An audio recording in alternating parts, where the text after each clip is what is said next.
중국 제조사들의 폴더블폰 시장 공세가 본격화되고 있습니다.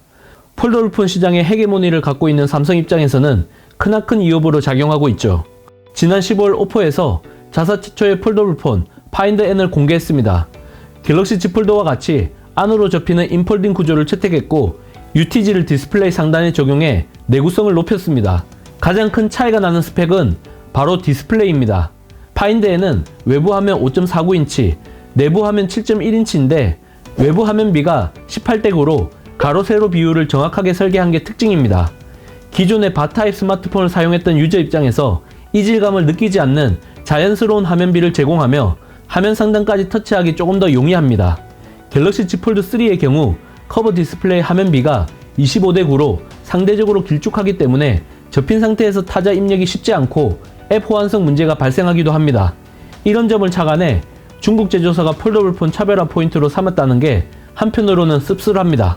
주목해야 할 점은 BPD가 이전 영상에서 예상한 것처럼 폴더블폰 가격 경쟁이 점점 치열해지고 있다는 사실입니다.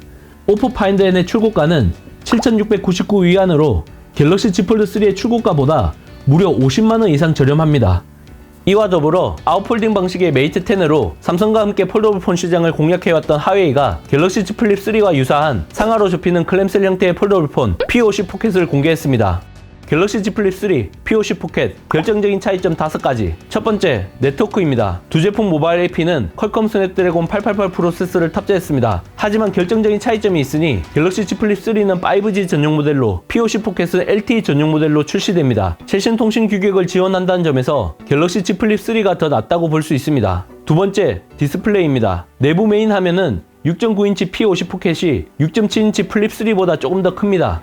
FHD 플러스급 120Hz 아몰레드 디스플레이가 탑재된 것까지 동일하나 P50 포켓에는 저전력에 최적화된 LTPO 기술이 적용되지 못했으니 분명 열세입니다. 반면 외부 커버 화면은 1.9인치 플립 3가 1.1인치 원형의 P50 포켓보다 확실히 강하라고 활용도가 높아 보입니다. 세 번째, 카메라입니다. 갤럭시 Z 플립 3의 경우 1200만화소 메인 초광각으로 이루어진 듀얼 카메라를 탑재했습니다. 하지만 P50 포켓은 4000만화소 메인 1300만화소 초광각 3200만화소 울트라 스펙트럼으로 이루어진 트리플 카메라를 탑재해 확실한 우위를 점했습니다. 전면 카메라는 각각 1000만화소, 1070만화소로 비슷하나 조리개 수치에서 P50 포켓이 조금 앞선 것으로 확인됩니다. 네 번째, 배터리입니다. 갤럭시 Z 플립 3의 치명적인 단점이 바로 배터리 사용시간이죠. 3300mAh 용량이 아쉬울 수밖에 없습니다. 반면 P50 포켓은 4000mAh로 무려 20% 증가했습니다. 또한 최대 40W의 유선 충전 속도는 플립 3보다 확실히 우위에 있습니다. 하지만 P50 포켓에는 무선 충전 기능 자체가 빠졌기 때문에 유저에 따라서는 호불호가 갈릴 수 있을 것 같습니다. 다섯 번째, 힌지입니다.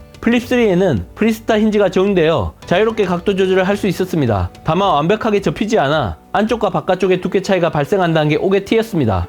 P50 포켓은 멀티 디멘션 힌지를 적용해 디스플레이가 완벽하게 접혀 틈이 발생하지 않는다고 합니다. 펼쳤을 때는 플립 3가 얇지만 접혔을 때는 P50 포켓이 조금 더 슬림한 것도 이러한 이유 때문입니다. 참고로 무게는 플립 3가 P50 포켓에 비해서 조금 더 가볍습니다. 사실 메이트 10 시리즈는 300만원에 달하는 초프리미엄 가격 측정으로 시장에서 철저한 외면을 받았습니다.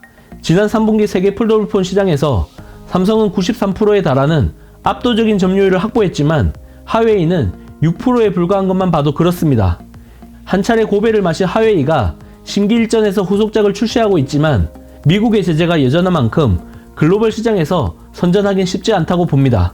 하지만 중국 제조사를 중심으로 폴드, 플립과 유사한 폼팩터의 폴더블폰을 선보이면서 가격 하락이라는 치킨 게임을 펼치려고 하는 건 삼성 입장에서는 분명히 위협적인 부분입니다.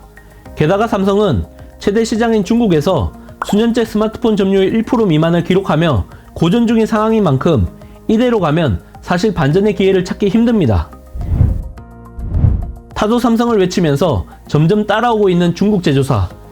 이러한 중국의 폴더블폰 굴기에 대항하기 위해 삼성에서도 비장의 무기를 준비하고 있습니다.